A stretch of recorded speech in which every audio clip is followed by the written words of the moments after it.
Sa araw na ito mga kasyuyans, uwi ako ng bukid at nandito na ako sa bukid mga kasyuyans. Papunta ako sa aking kapatid dahil may pakay kami doon sa Mandug Cemetery. Ito yung araw na kung saan nawala yung eldest sister namin, yung ate namin mga kasyuyans. Bali, first date anniversary ngayon sa aking ate.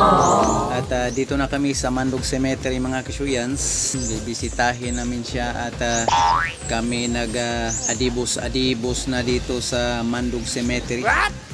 At ito nakarating na kami sa kanyang libingan sa iyahang gipahulayan. Dito mag-alay kami ng rosary at mga prayers dito mga kasyuyans. At habang sila yan nagpi-prayer doon sa kiate, malapit kiate, kaate, ako naman ay nakiusyuso naman ako dito sa mga maliliit na mga snail na gumagapang sa tuyong dahon ng kahoy mga kasyuyans. Ayan. At may pusa pa dito sa kabila. Na pusa ang nakita natin mga kasyuyans. Itim yung kanyang kalahating mukha. At ito, may manok akong nakita. Ang sarap tinulahin nitong manok na naglatagaw dito sa sementeryo mga kasyuyans. May isa pang pusang nakahiga dyan sa gilid. At kami uuwi na mga kasyuyans. Ako'y naiwan, ako'y bubuylo sa paglakaw kasi baka sisignitin tayo dito. Iniwan ako. Bahala ka sa buhay mo. Saan na ba yun sila? Tora. Ako'y kinakapi sa pag-ukod sa kanila mga kasyuyans. Talagang bubukad yung ilong natin sa paghabol natin sa kanila mga kasyuyans. Maubusan tayo ng hangin. Ang lakas nilang lumakad. Kami pababa na dito mga kasyuyans dahil pauwi na kami. At ayun sila yung nauna. Ang lakas lumakad. Ako'y humahalhal kasi ang init mga kasyuyans. Wala akong dalang tubig. Nasisira ulo. Agwantahin lang natin ito. Mamaya na tayo iinom ng tubig pagdating natin doon sa bahay ni na ate. Bahala ka sa buhay mo. At habang patuloy tayo sa latagaw mga kasyuyans, kami nakasakay na sa sasakyan ng aking kapatid at dito kami sa labas. Dito ako sa labas kasama ng mga chikiting. Mga apo ko na yan mga kasyuyans. Wow!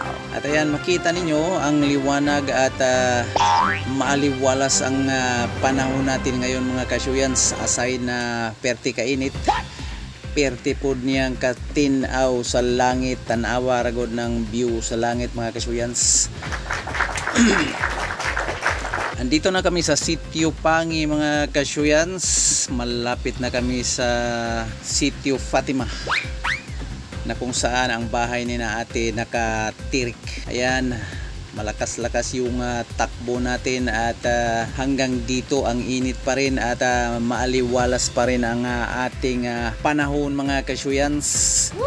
Tayo'y nandirito na sa Kanto Lapuy, Sitio Lapuy mga kasyuyans. Ayan, yung palip side. Pa right side tayo, patungo tayong Sitio Fatima. Yes!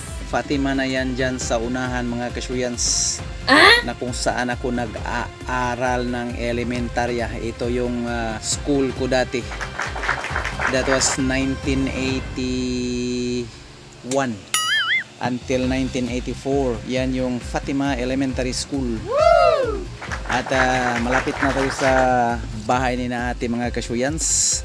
Tayo'y magre-relax na saglit at iinom tayo ng tubig. At dito na tayo hahamal.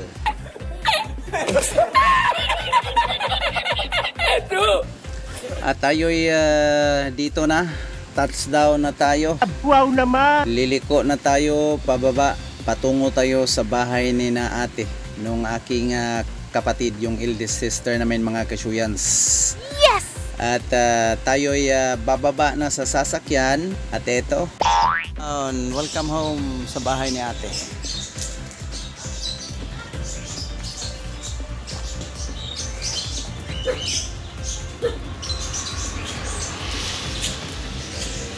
Ang paborito namin mga kasyuyans, langka.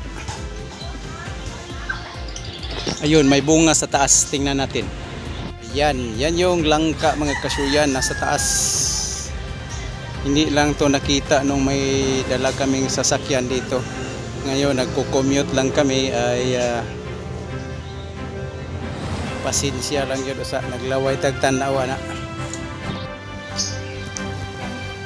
Ito yung sa likod banda mga kasyuyans. Bahay ni na ate. Dito tayo sulit-sulitin natin at kunan natin ng video saglit para may pakita dyan sa inyo ang mga kaganapan na aking